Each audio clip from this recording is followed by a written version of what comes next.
आज हम लोग पढ़ेंगे उपसारणिक और सहखंड के बारे में। चलिए तो आप लोग हेडिंग दीजिए और लिखिए उपसारणिक तथा सहखंड। उपसारणिक का इंग्लिश होता है माइनर्स एंड सहखंड का होता है एडजॉइंट। चलिए तो हेडिंग दीजिए उपसारणिक तथा सहखंड, माइनर्स एंड एडजॉइंट, इसमें से पहला दीजिए हेडिंग, पहला हेडिंग दीजिए एडजॉइंट। सहखंड नहीं, सहखंड लिखे थे। सहखंड का इंग्लिश हो जाएगा कोफैक्टर। एडजॉइंट सहखंडज का एडजॉइंट होता, सहखंडज तो एडजॉइंट होता। सहखंड है इसीलिए लिखिए कोफैक्टर। चलिए तो स्टार्ट करते हैं। फिर से हेडिंग दीजिए और लिखिए उपसारणिक। उपसारणिक माइनर्स, उपसारणिक माइनर्स। चलिए लिखा है, लिखिए सारणिक के जिस अवयव का, सारणिक के जिस अवयव का उपसारणिक निकाला जाता है, सारणिक के जिस अवयव का उपसारणिक निकाला जाता है उसके सामने रो तथा कॉलम को छोड़कर जो शेष अवयव बचता है, जो शेष अवयव बचता है उसे उस अवयव का उपसारणिक कहते हैं। समझाएंगे इसको, पहले लिख तो लीजिए। उसे उस अवयव का उपसारणिक कहते हैं। स्टार देके नीचे लिखिएगा अवयव A11, अवयव A11 के उपसारणिक को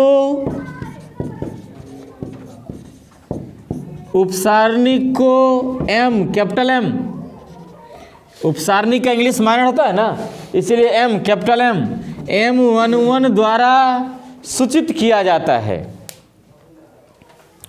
M11 द्वारा सूचित किया जाता है।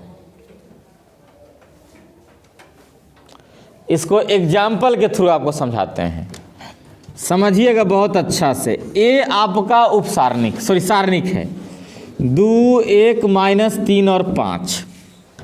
कितना अवयव है इसमें देखो पहले, तो 4 उपसारणिक निकलेगा। क्या निकलेगा? इसका नाम A11, लेकिन जब आप उपसारणिक निकालते हैं तो इसका नाम क्या दीजिएगा? M11। आप जो है फॉर्मूला क्या लिखे, जो स्टेटमेंट लिखे उसको समझिएगा। सारणिक के जिस अवयव का, चलिए हम इस अवयव का उपसारणिक निकालने जा रहे हैं। तो सारणिक के जिस अवयव का उपसारणिक निकाला जाता है, सारणिक के जिस अवयव का, तो ये सारणिक था, सारणिक के इस अवयव का हम क्या निकालना चाह रहे हैं? उपसारणिक। तो उसके सामने रो और सामने कॉलम को ढक दीजिए, मतलब ढकिएगा, ऐसे ढकाएगा तो बोले कौन बचा? जो शेष बचा वही उस अवयव का, इस अवयव का ये क्या कहलाएगा? उपसारणिक कहलाएगा। जो बचेगा, तो जब 2 को ढकिएगा तो क्या बचेगा? उसी प्रकार से M12, इसका नाम 12 है, तो इसको ढकेंगे सामने रो और सामने कॉलम, बोलो क्या बचा? तो ये क्या निकल रहा है? उप सारणिक निकल रहा है, माइनस निकल रहा है। M21 कौन है? 21 यही ना है। इसके सामने रो और सामने कॉलम ढकिए। फिर M22 2, तो ये हो गया 2/2 के लिए। अब हम जान लेते हैं 3/3 के लिए। किसके लिए?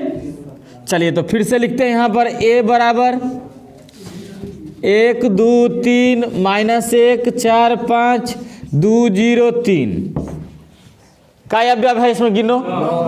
तो आपको 9 अपसारणी निकलेगा। कितना निकलेगा?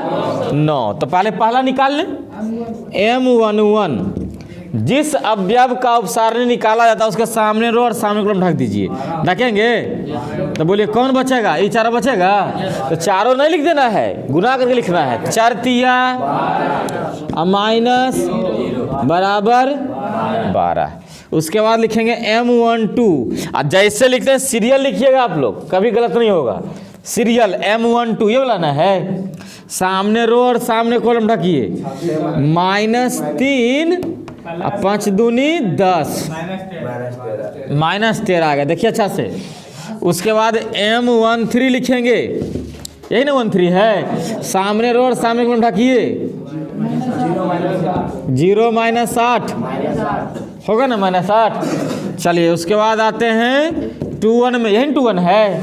सामने रो और सामने कॉलम ढको ऐसे करके, ये बचेगा 3 दूनी 6 -0 यानी कि 6। फिर बनाइए M22, यही 22 है। सामने रो और सामने कॉलम ढको, ऐसे ढकाएगा नहीं। तो 1 गुना 3 3 -3 दूनी 6 यानी कि -3। उसके बाद M23, ये ना 23 है। इसको ढकिए। सामने रो और सामने, चलिए सामने रो और सामने कॉलम, ये हो जाएगा 0 -2 दूनी 4 -4। M23 ढका गया। उसके बाद M31 ढकेंगे, है ना, यही है 31। सामने रो और सामने कॉलम ढकिए। 5 दूनी 10 -4 तिया यानी कि -2। M32 है। सामने रो और सामने कॉलम, 5 कम 5 -1 गुना 3 -3 तो +3 हो जाएगा नहीं, 8। उसके बाद किसको ढकेंगे? M33 कौन है? 33 यही ना है। सामने रो सामने कॉलम ढकिए। 4 + 2 यानी कि 6। ये क्या निकला? माइनस निकला। क्या निकला? अब हम लोग नेक्स्ट पढ़ेंगे कोफैक्टर के बारे में। इसका स्क्रीनशॉट ले लीजिए आप लोग जल्दी से। चलिए हेडिंग दीजिएगा अब सहखंड।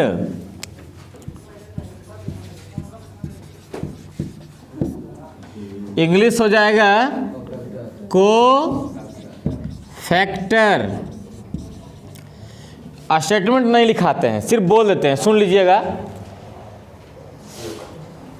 सारणिक के जिस अवयव का उपसारणिक निकाला जाता है उसके सामने रो और सामने कॉलम को छोड़कर, यहाँ तक सेम आता है। जो होता है उपसारणिक का वही आता है शाखंड का। लेकिन अगला स्टेप जो बोल रहे हैं सुनिएगा, उसके चिन्ह परिवर्तन को शाखंड कहते हैं। जो होता है उपसारणिक वही होता है शाखंड, बस सिर्फ चिन्ह परिवर्तन होगा। वो कहाँ परिवर्तन होगा आपको ये बताने हैं। इसके लिए पहले सुन लीजिए। अवयव A11 के शाखंड को जरूर लिख लीजिएगा। अवयव A11 के शाखंड को कैपिटल A11 द्वारा सूचित किया जाता है, जरूर लिख लीजिएगा। यानी शाखंड को हम लोग कैसे लिखेंगे? कैपिटल A से लिखेंगे, ठीक है। चलिए तो आते हैं, इसको समझाते हैं। यह है आपका सारणिक, इसका बोलेगा शाखंड निकालो। तो शाखंड तभी निकलेगा जब आपका पहले क्या निकलेगा? उपसारणिक निकलेगा। जब उपसारणिक निकल गया तो शाखंड आराम से निकल जाएगा। बस केवल ध्यान देना है आपको। यहाँ लिखिए A11 निकालने के लिए लिख रहे हैं। A12 A21 A22।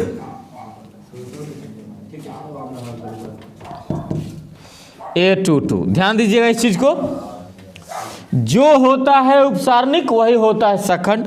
5 है तो 5 लिखिए, -3 हो तो -3 लिखिए, 1 है तो 1, 2 है तो 2। लेकिन अगर वही लिख दीजिएगा तो फिर उपसारणिक और सखंड में अंतर क्या रहेगा? आइए ध्यान दीजिएगा, अब चिन्ह परिवर्तन होगा। कहाँ परिवर्तन होगा देखना अच्छा से, जोड़ो इसको। 1 1 सम की विषम, इसको नहीं देखना है आपको 5 की सम में विषम, इसको जोड़िए। सम की विषम छोड़ दीजिए, कोई छेड़छाड़ नहीं।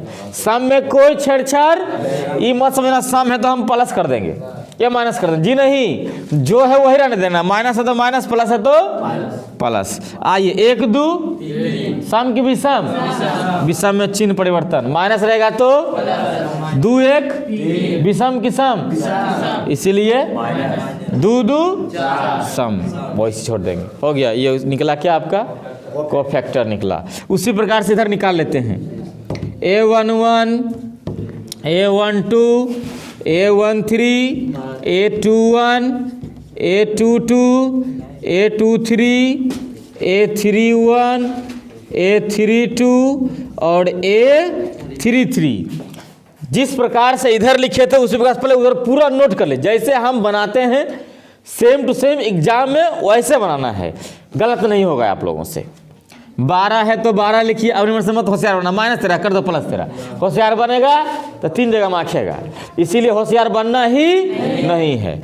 12 को 12, -13 को -13, -8 को -8, 6 को 6, -3 को -3, -4 को -4, -2 को -2, 8 को 8 और 6 को 6।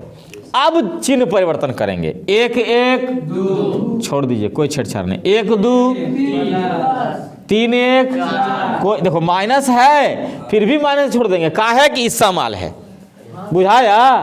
आगे देखो 2 1 माइनस, 2 2 सब में कोई छेड़, 3 2 माइनस था तो प्लस, 3 1 कोई छेड़छाड़ नहीं, 3 2 माइनस, 3 3 हो गया। ये आपका निकल गया सखंड। इसको नोट कर लीजिए फिर से। चलिए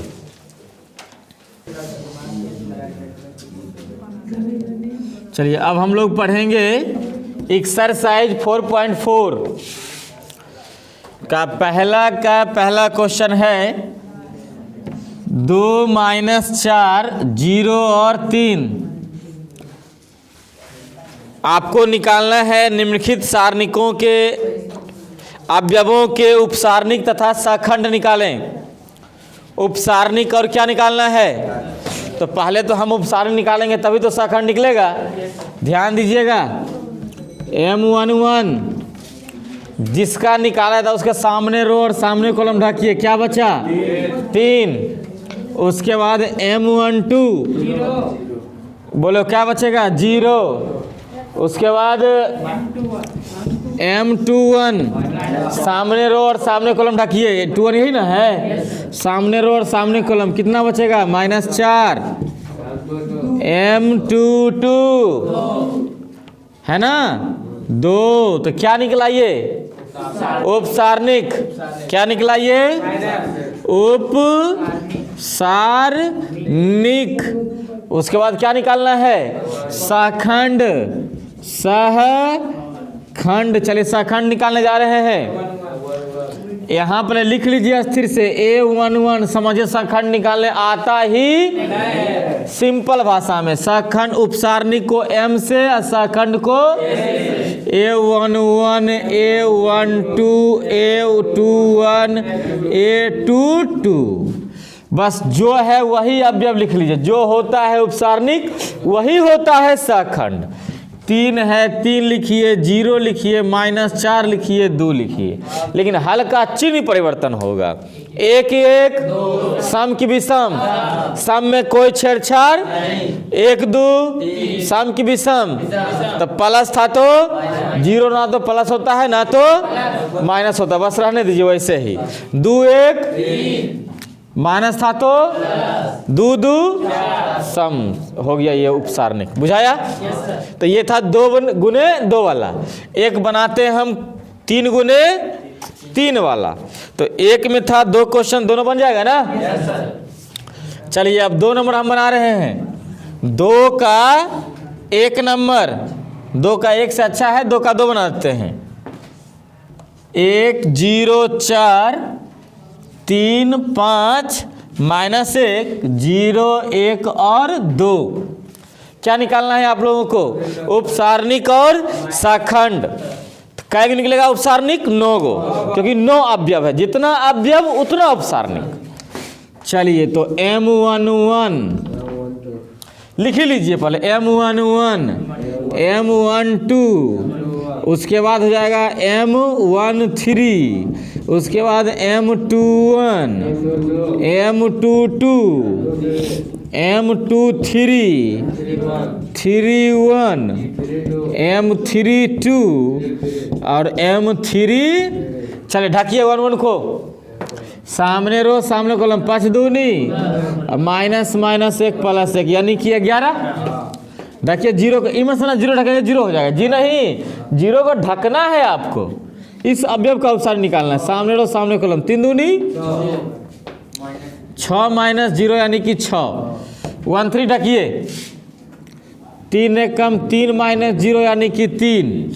2 1 को ढकिए, 10 2 1 है, सामने रो और सामने कॉलम, 0 -4 यानी -4। 2 2 को ढकिए, ऐसे नहीं ढकाएगा तो 2 -0 यानी कि 2। 2 3 को ढकिए, 2 और 3 को 1 × 1 1 -0 यानी कि 1। उसके बाद 3 1 को ढकिए, ये वाला 3 1 है तो ये हो जाएगा 0 -20। 3 2 को ढकिए, 1 × 1 -1 और 4 तिया -13। 3 3 को ढकिए, 5 -0 यानी कि 5। क्या निकला?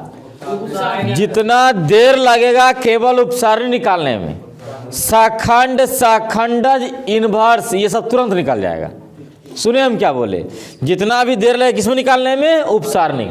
शाखंड कितना सिंपल है वो देखिएगा। पहले A11 लिख लीजिए, 1 2 सेम टू सेम। पहले A लिखिए 2 1, उसके बाद हो गया A22 2 3, उसके बाद 3 1 3 2 और 3 3।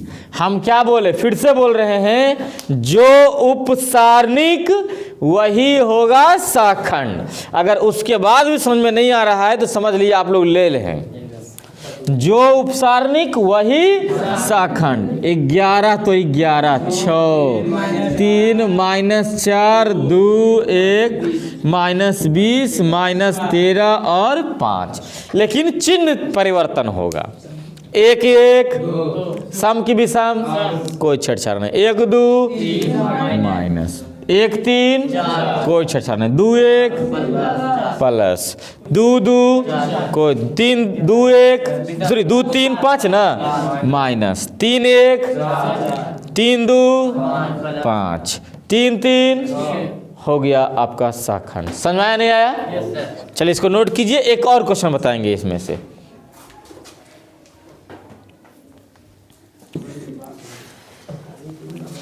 चलिए एक और क्वेश्चन हम लोग पढ़ेंगे, सारणी को ही हल करने के लिए पढ़ेंगे, लेकिन नियम ध्यान सुनिएगा क्या कहता है। इसी का 4.4 का क्वेश्चन नंबर 3 है। दूसरी पंक्ति के अवयवों के शाखंडों का प्रयोग करके, सुना क्या कह रहा है? दूसरी पंक्ति के अवयवों के शाखंडों का प्रयोग करके इस सारणी का क्या निकालना है? मान। यानी लिखा हुआ है डेल्टा, लिखा हुआ है। क्या लिखा हुआ है? यानी कि सारणी का मान तो निकालना है। झापा झापी करेंगे निकल जाएगा, लेकिन इसमें कंडीशन लगा दिया है। कंडीशन क्या लगा है? दूसरी पंक्ति और भी शाखंड का प्रयोग करना है। किसका प्रयोग करना है? पता है शाखंड कौन होता है? ये है माइनर और ये है शाखंड। तो दूसरी पंक्ति के शाखंडों के प्रयोग करके आपको सारणी का मान निकालना है। आइए देखिए ध्यान से। तो सबसे पहले दूसरा पंक्ति कौन है? देखिए टिक कीजिए, यही है दूसरा पंक्ति। तो इसका शाखंड तो पहले निकाल लें। इसका नाम है, पहले माइनर निकलेगा तो शाखंड निकलेगा। तो पहले हम माइनर निकालते हैं। तो M21 निकालना है। इसका निकाल रहे हैं, इसीलिए इसके सामने रो और सामने कॉलम ढक दीजिए। क्या बचा? 3 तिया 8 दूनी यानी कि -7 हो गया। थोड़ा सर्दी हो गया है ना। चलिए तो ये हो गया -7। आगे चलते हैं, M22 निकालेंगे। इसका निकालेंगे सामने रो और सामने कॉलम ढकिए। 15 - 8 यानी कि 7। उसके बाद M23 निकालिए। N23 है, सामने रो और सामने कॉलम, 5 दूनी अब -3 एक कम 3 यानी कितना? तो दूसरी पंक्ति का अभी केवल माइनर निकला, लेकिन हमको सखंड का प्रयोग करना है। ये उपसारणिक निकला है, तो कोफैक्टर तो आम बात है ना जी। हम आपको बताए थे जो उपसारणिक वही होगा कोफैक्टर। तो -7 लिखिए, 7 लिखिए और 7 2 1 2 2 3 2 5 यानी कि माइनस। लेकिन आपको तो क्या निकला है? कोफैक्टर। लेकिन आपको सारणिक निकालना है। सुनिएगा, ध्यान दीजिएगा, सूत्र होता है डेल्टा बराबर। देखिए हम लिख रहे हैं, देखिए ध्यान दीजिएगा, दूसरा नहीं यूज करना है। तो एगो छोटी A21 डालिए, दूसरा पंक्ति लीजिएगा अवयव। अवयव क्या कर रहा है? अवयव और सखंड। सुन रहा है क्या बोल रहा है? दूसरी पंक्ति के अवयव तो यही ना होगा, और सखंड क्या होगा? A21। ये अवयव और ये बीच में जोड़। अब लीजिए A22 अवयव और सखंड क्या होगा? फिर लीजिए अवयव A23 और सखंड क्या होगा? ए कैपिटल है ना, कैपिटल A23। चलिए तो छोटी A21 का मान बोलिए 2, अब बड़ी वाला 7, छोटी वाला 0, अब बड़ी वाला 7, छोटी वाला 1, अब बड़ी वाला -7। तो 7 दूनी यानी कि 7 निकल गया आपका आंसर। समझ में आया नहीं आया? चलिए इसको स्क्रीनशॉट ले लीजिए आप लोग, बंद कीजिए। तो चलिए इसमें से क्वेश्चन नंबर 5 जो है वो ऑब्जेक्टिव है। और ऑब्जेक्टिव क्या है देखिएगा, आप लोग बुक आपके पास होगा तो अपने बुक को देखिएगा। डेल्टा दिया हुआ है, इसमें अवयव का नामकरण वैसे लिखा हुआ है A11 A12 A13 A21 A22 A23 A31 A32 A33। कहता है AIJ सखंड AIJ कैपिटल AIJ हो तो डेल्टा का निम्नलिखित में कौन है ना रूप में कौन व्यक्त किया जाता है, वो आपको टिक करना है। ऑप्शन A सही कि B सही कि C सही कि D सही। हम क्या बोले? जो होगा छोटी ए वही होगा बड़ी ए। आइए तो एक नंबर ऑप्शन में छोटी ए है 1 1 अब बड़ी है 3 1, गलत हो गया। बी में आइए, छोटी ए 1 1 अब बड़ी ए 1 1, सही है। दूसरा में 1 2 छोटी ए 1 2 अब बड़ी ए 2 1, ये भी गलत हो गया। तीसरा सी नंबर ऑप्शन आइए, छोटी ए 2 1 अब बड़ी ए 1 1, ये भी गलत हो गया।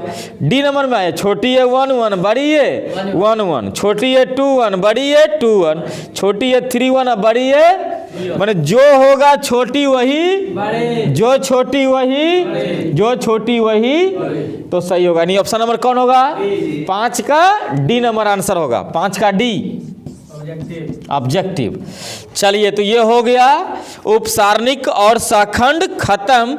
अब हम लोग नेक्स्ट वीडियो में पढ़ेंगे आव्यूह के सखंडज और प्रतिलोम के बारे में। धन्यवाद।